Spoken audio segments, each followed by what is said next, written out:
సుమన్ టీవీలో మీ business promotions కోసం ఈ కింది నెంబర్ను సంప్రదించగలరు.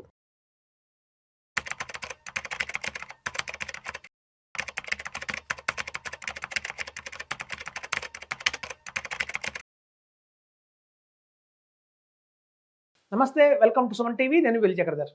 చాలా మంది క్లయింట్స్ మమ్మల్ని అడిగే క్వశ్చన్ ఏంటంటే, మాకు షార్ట్ టర్మ్‌లోనే 1 crore కావాలి, కేవలం 5 ఇయర్స్‌లోనే 1 CR కావాలండి అంటున్నారు. ఎందుకు అంటే బయట చూస్తే చాలా మటుకు మా దగ్గరకు వచ్చే ఇన్వెస్టర్స్ అందరూ కూడా 45 ఇయర్స్, 50 ఇయర్స్ వాళ్ళు ఎక్కువ మంది వస్తుంటారు. అలాగే చాలా మందికి ఏంటంటే మార్కెట్‌లో ఇప్పుడు చూస్తున్నాము, లాస్ట్ 2 ఇయర్స్ నుంచి మార్కెట్ బాగా డౌన్‌లో ఉంది. ఒక క్విక్‌గా ఇక్కడి నుంచి రిటర్న్స్ రావాలి అంటే లాస్ట్ 2 ఇయర్స్ నుంచి ఎవరు రిటర్న్స్ ఎక్కువ చూడలేకపోయారు. సో ఏదైనా ఒక మంచి బుల్ రన్ వస్తే దాన్ని ఎన్కాష్ చేసుకోవాలనుకున్న వాళ్ళు, ఇలాగే లాంగ్ టర్మ్స్ ప్రాస్పెక్టివ్‌లో మనం ఎవరికీ అర్థం కావట్లేదు. ఇప్పుడు సపోజ్ నేను ఒక 1 crore వస్తుంది, ఒక 10 ఇయర్స్ ఆగండి, 15 ఇయర్స్ ఆగండి అంటే ఆ 15 ఇయర్స్ 10 ఇయర్స్‌లో చాలా మార్పులు అయితే వస్తాయండి. ఎందుకంటే మన ఎకానమీని ప్రెడిక్ట్ చేయలేకపోతున్నాం ఇవాళ. వార్స్ కూడా అలాగే జరుగుతున్నాయి. ఒక్కోసారి యుద్ధం స్టార్ట్ అయిందంటే ఎంతకాలం కంటిన్యూ అవుతుందో చెప్పలేకపోతున్నాము. అన్‌ప్రెడిక్టబుల్ మార్కెట్ ఉంది. రెసిషన్స్ వస్తున్నాయి అంటున్నారు. సో మనం చూస్తే ఒకదాని తర్వాత ఒకటి చాలా ప్రాబ్లమ్స్ అయితే ఉన్నాయండి. అందరూ కూడా లాంగ్ టర్మ్స్ మాకొద్దు, మేము లాంగ్ టర్మ్ వెయిట్ చేయలేము, మాకు షార్ట్ టర్మ్‌లోనే ఏదన్నా మంచి రిటర్న్స్ రావాలి, షార్ట్ టర్మ్‌లోనే ఒక 5 ఇయర్స్ హారిజన్‌లో కనుక మాకు 1 CR, 2 CR రావాలి అంటే ఏం చేయాలి అనేది మమ్మల్ని చాలా మంది అడుగుతున్నారండి. ఇప్పుడు అందరికీ తెలుసు, కొత్తగా మ్యూచువల్ ఫండ్స్ కాకుండా SIFs అనేది మనకు అందుబాటులోకి వచ్చాయి. అందరికీ తెలుసు స్పెషలైజ్డ్ ఇన్వెస్ట్మెంట్ ఫండ్ అని చెప్పి. సో ఈ స్పెషలైజ్డ్ ఇన్వెస్ట్మెంట్ ఫండ్‌లో ఉన్న బ్యూటీ ఏంటి అంటే, మనందరికీ తెలుసు మొత్తం అన్ని మ్యూచువల్ ఫండ్స్ కనుక మీరు తీసుకుంటే కనుక లాస్ట్ 15 ఇయర్స్ నుంచి, 10 ఇయర్స్ నుంచి ఆర్ 20 ఇయర్స్ నుంచి డేటా తీసుకుంటే కనుక అన్ని మ్యూచువల్ ఫండ్స్‌లో కనుక అన్ని ఫండ్స్ మనకు తెలుసు చాలా రకాల ఫండ్స్ ఉంటాయి మనకు మార్కెట్‌లో. Large cap, flexi cap, multi cap, అలాగే mid cap, small cap, sector funds, ఇలా చాలా రకాలు ఉన్నాయి. వీటన్నిటిలో కూడా ఏదన్నా మంచి రిటర్న్స్ వెల్త్ క్రియేట్ చేసి పెట్టినాయి అంటే కనుక కేవలం mid cap and small cap ఈ రెండు మనకి ఎక్కువ వెల్త్ క్రియేట్ చేసి పెట్టినాయి. సో అలాంటి వెల్త్ క్రియేట్ చేస్తున్న వాటిలో చూస్తే కనుక మనకి చూస్తే ఈవెన్ మ్యూచువల్ ఫండ్స్‌లో ఉన్న ఒక చిన్న డ్రాబ్యాక్ ఏంటంటే, ఫండ్ మేనేజర్స్‌కి అనే వాళ్ళకి కేవలం మనకి ఒక్క 500 కంపెనీస్ దాకానే వాళ్ళు ఇన్వెస్ట్‌మెంట్ చేయొచ్చు. లార్జ్ క్యాప్ ఫండ్స్ అంటే 1-100 అని, మిడ్ క్యాప్ అంటే 101-250 అని, స్మాల్ క్యాప్ అంటే 250-500 అని చెప్పి ఒక యూనివర్స్ అక్కడితో ఆగిపోయిందండి. సో కానీ వేరేస్ మనకి SIFస్‌లో ఇంకా 250 కంపెనీస్ కూడా మనకి స్మాల్ క్యాప్‌లో యాడ్ చేసుకోవచ్చు. అప్ టు 750 దాకా కూడా కొన్ని SIFs వస్తున్నాయి. వాటిలో ఇన్వెస్ట్మెంట్ చేయడానికి వాళ్ళ అవకాశం అయితే ఉంది. సో చాలా మంచి కంపెనీస్ అక్కడ ఉన్నాయండి. 500 నుంచి 750 కంపెనీస్ మధ్యలో కూడా చూస్తే మీరు డేటా తీసుకుంటే కనుక మంచి స్టాక్స్ అయితే అవైలబిలిటీలో ఉంటాయి. ఇప్పుడు లార్జ్ క్యాప్‌లో మనం ఒక మంచి కార్ కంపెనీ తీసుకుందాం, టాటా మోటార్స్ కానివ్వండి, అలాగే మారుతి కానివ్వండి, ఇలాంటివన్నీ కూడా మంచి స్టాక్స్ మనకు లార్జ్ క్యాప్‌లో ఉన్నాయి. అలాంటి లార్జ్ క్యాప్‌లో ఉన్న పెద్ద కంపెనీలకి ఎవరైతే స్పేర్ పార్ట్స్ ప్రొవైడ్ చేస్తారో, టైర్స్ ప్రొవైడ్ చేస్తారో, ప్లాస్టిక్ ప్రొవైడ్ చేస్తారో, గ్లాస్ ప్రొవైడ్ చేస్తారో, అవన్నీ చూస్తే మీకు 500-700 మధ్యలో ఉన్నాయండి. వీటి వాల్యూమ్ ఆఫ్ బిజినెస్ పెరుగుతున్నప్పుడు ఆటోమేటిక్‌గా దాని ఇంపాక్ట్ అయితే ఆ స్మాల్ క్యాప్ కంపెనీస్ మీద ఎక్కువైతే ఉంటుంది. మనం అనుకుంటున్నాం మ్యూచువల్ ఫండ్స్ కంటే కూడా SIFస్‌లో ఒక 3% ఎక్స్ట్రా రిటర్న్ అయితే మనం ఎక్స్‌పెక్ట్ చేయొచ్చు. మ్యూచువల్ ఫండ్స్ కంటే మ్యూచువల్ ఫండ్స్ ప్లస్ అంటున్నాం మనం SIFని. సో మనం చూస్తే మ్యూచువల్ ఫండ్స్‌లో ఏదైనా మీకు స్మాల్ క్యాప్, మిడ్ క్యాప్ ఒక తీసుకోండి. స్మాల్ క్యాప్, మిడ్ క్యాప్ మనకి ఆన్ యావరేజ్‌గా ఒక లాస్ట్ 15 ఇయర్స్ నుంచి తీసుకున్నా కూడా మనకి 15% రిటర్న్ అయితే ఆన్ యావరేజ్‌గా జనరేట్ చేసి పెట్టాయి. సో మనం ఒక 3% ఎక్స్ట్రా రిటర్న్ ఎక్స్‌పెక్ట్ చేస్తున్నాం కాబట్టి మనం SIFస్‌లో వీటికి ఇంకో 3% యాడ్ చేస్తే మనకి 18% దాకా కూడా మనకి ఇందులో వచ్చే అవకాశం అయితే ఉందని చెప్తున్నాను.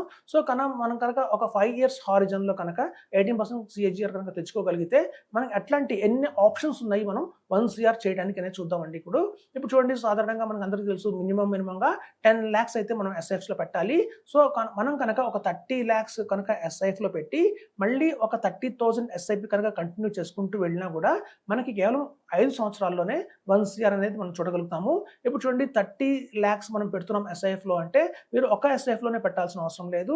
ఒక మార్కెట్‌లో అందుబాటులో ఉన్న ఈక్విటీ X100 కావచ్చు, ఈక్విటీ ఫండ్స్ కావచ్చు, ఇట్లాంటివి ఏమన్నా మనం తీసుకొని ఒక మంచి ప్రామినెంట్‌గా రిటర్న్స్ ఇచ్చే, గతంలో ఏవైతే కంపెనీలు ఇప్పుడు చూడండి SIFs అనగానే కొత్త కంపెనీలు అయితే కావని, గతంలో ఆ కంపెనీలు మ్యూచువల్ ఫండ్స్‌ని హ్యాండిల్ చేసాయి.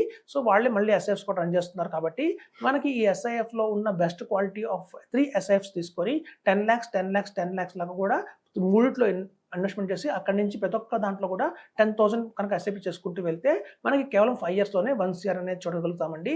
అలాగే ఇంకో ఆప్షన్ ఏంటంటే 20 lakhs కనుక ఇన్వెస్ట్మెంట్ చేసి, సార్ నా దగ్గర రెడీగా 30 lakhs లేవు, 20 lakhs మాత్రమే ఉన్నాయి అంటే కనుక 20 lakhs 2 ఫండ్స్‌లో ఇన్వెస్ట్మెంట్ చేసి 10 lakhs అక్కడి నుంచి మనం కనుక 25,000 SIP వేసుకుంటూ వెళ్తే అంటే టోటల్ SIP వచ్చి మనకి ఇక్కడ 50,000 అయితే అయిందండి. ఎందుకంటే మన ప్రిన్సిపల్ అమౌంట్ తగ్గింది కాబట్టి.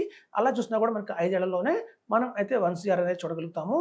ఇప్పుడు చాలా మంది చూడండి 15 lakhs లంసంగా ఉన్నాయి అన్నప్పుడు 65,000 రూపీస్ ఎస్ఐపి కనుక ఇన్వెస్ట్మెంట్ చేసుకుంటూ వెళ్ళినా కూడా 5 ఇయర్స్లోనే మనకి 1 CR అనేది వస్తుంది. మనం అమౌంట్ ఆఫ్ ఇన్వెస్ట్మెంట్ లంసం తగ్గించుకుంటున్న కొద్దీ మన ఎస్ఐపి అమౌంట్ పెరుగుతూ ఉంటుందండి. మనకు తెలుసు, మనం చెప్తూనే ఉన్నాం చాలామంది వాళ్ళ మ్యూచువల్ ఫండ్స్లో 1 lakh ఎస్ఐపి చేసేవాళ్ళు ఉన్నారు, 2 lakhs ఎస్ఐపి చేసేవాళ్ళు ఉన్నారు. వాళ్ళందరూ కూడా వాళ్ళ దగ్గర మ్యూచువల్ ఫండ్స్ పోర్ట్ఫోలియోలో ఏవైతే స్మాల్ క్యాప్, మిడ్ క్యాప్ ఉన్నాయో అవి కంటిన్యూ చేయండి. ఏవైతే other than small cap, mid cap కాకుండా లార్జ్ క్యాప్ కానివ్వండి, అలాగే ఏదైనా సెక్టర్ ఫండ్ కానివ్వండి, పిఎస్యు ఫండ్స్ కానివ్వండి, అలాగే కాంట్రా ఫండ్స్ కానివ్వండి, ఇట్లాంటి వాటిలో ఇన్వెస్ట్మెంట్ చేస్తున్నారో వాటిని కనుక ఆపేసి మనం కనుక ఎస్ఐఎఫ్లో కనుక వాటిని మూవ్ చేయగలిగితే కనుక అక్కడ మనం కనుక 10 lakhs లంసంగా ఇన్వెస్ట్మెంట్ చేసి అక్కడ నుంచి 77,500 రూపీస్ కనుక మన ఎస్ఐపి కనుక చేయగలిగితే మనకి కేవలం 5 ఇయర్స్లోనే 1 CR తెచ్చుకోవచ్చండి. సో మనకి 5 ఇయర్స్లో తెచ్చుకుంటే అందుబాటులో ఉన్న అవకాశాలన్నీ చెప్తున్నాను. ఇన్ని చాలా ఆప్షన్స్ అయితే ఉన్నాయి. అలాగే మనకి ఎస్ఐపి మేము చేయలేము, మేము ఒక బిజినెస్ నుంచి వచ్చాము, మాది ఒక బిజినెస్ బ్యాక్గ్రౌండ్, ఇవాళ బాగానే ఉంది, రేపు ఎలా ఉంటుందో మాకు తెలియదు, మేము కంటిన్యూటీగా ఎస్ఐపి అనేది మా వల్ల కాదు, లంసంగా పెట్టి మేము వదిలేస్తామన్నా కూడా మనం 50 lakhs కనుక వన్ టైంలో ఇన్వెస్ట్మెంట్ చేసి వదిలేసినా కూడా మనం 5 ఇయర్స్లోనే ఒక డబల్ అమౌంట్ 1 CR అనేది చూడగలుగుతామండి. సో ఇట్లాంటి ఆప్షన్స్ అయితే మనం చాలా అవైలబిలిటీలో ఉన్నాయి. ఇంకా కొన్ని ఆప్షన్స్ చెప్తానండి మీకు. సపోజ్ మాకు 5 ఇయర్స్ కాదు, 6 ఇయర్స్ అయినా పర్వాలేదు, 7 ఇయర్స్ అయినా పర్వాలేదు అనుకున్నప్పుడు మనం 25 lakhs లంసంగా ఇన్వెస్ట్మెంట్ చేసి అక్కడ నుంచి 10,000 రూపీస్ ఎస్ఐపి వేసుకుంటూ వెళ్ళినా చాలు మనకి 7 ఇయర్స్లోనే 1 CR అనేది తెచ్చుకోవచ్చు. సో అలా మనకి చాలా ఆప్షన్స్ అయితే ఉన్నాయండి. 10 lakhs ఇన్వెస్ట్మెంట్ చేసి 10,000 ఎస్ఐపి వేసుకుంటూ వెళ్ళినా కూడా మనకి 10 years 6 monthsలోనే మనకి 1 CR అనేది చూడొచ్చు. సో ఇట్లాంటి మీకు 1 CR కావాలి, ఒక గోల్ పెట్టుకొని కనుక మనం షార్ట్ టర్మ్ నుంచి అంటే మినిమంగా ఒక 5 years నుంచి 5 years, 6 years, 7 years, 8 years హారిజన్లో కూడా మనం 1 crore తెచ్చుకునే అవకాశం అయితే ఉంది. మనం కనుక ఆల్రెడీ 45 years వచ్చేసాయి, మనకి నాకు ఇంకా రిటైర్మెంట్కి ఇంకా చాలా తక్కువ టైం ఉంది అనుకున్న వాళ్ళకి కూడా ఇట్లాంటివి బాగా ఉపయోగపడతాయి. ఏదో మా పిల్లలు ఆల్రెడీ ఒక 6th క్లాస్లో ఉన్నారు, 7th క్లాస్లో ఉన్నారు, వాళ్ళు 10 yearsలో మేము మ్యారేజ్ చేద్దాం అనుకుంటున్నాం అన్న వాళ్ళకి కూడా ఉపయోగపడుతుంది. సో మనకి ఏంటంటే ఒక లాంగ్ టర్మ్ కాకుండా ఒక షార్ట్ టర్మ్లో కూడా ఇవాళ ఒక అందుబాటులో అయితే అవైలబిలిటీలో మనకి ఇది వచ్చాయండి. సో లంసంగా పెట్టాలి, మళ్ళీ మనం ఎస్ఐపి వేయాలి. ఆ లంసమ్ ప్లస్ ఎస్ఐపి కనుక మనం ఎస్ఐఎఫ్స్లో చేసుకుంటూ వెళ్తే కనుక మనకి షార్ట్ టర్మ్లోనే ఒక మంచి రిటర్న్స్ అయితే మనం తెచ్చుకోగలుగుతామని చెప్తున్నాను. సో మనకి ఈవెన్ ఒక 10 lakhs పెట్టి నేను వదిలేస్తానండి, నేను ఫర్దర్గా ఎస్ఐపి కూడా చేయలేను.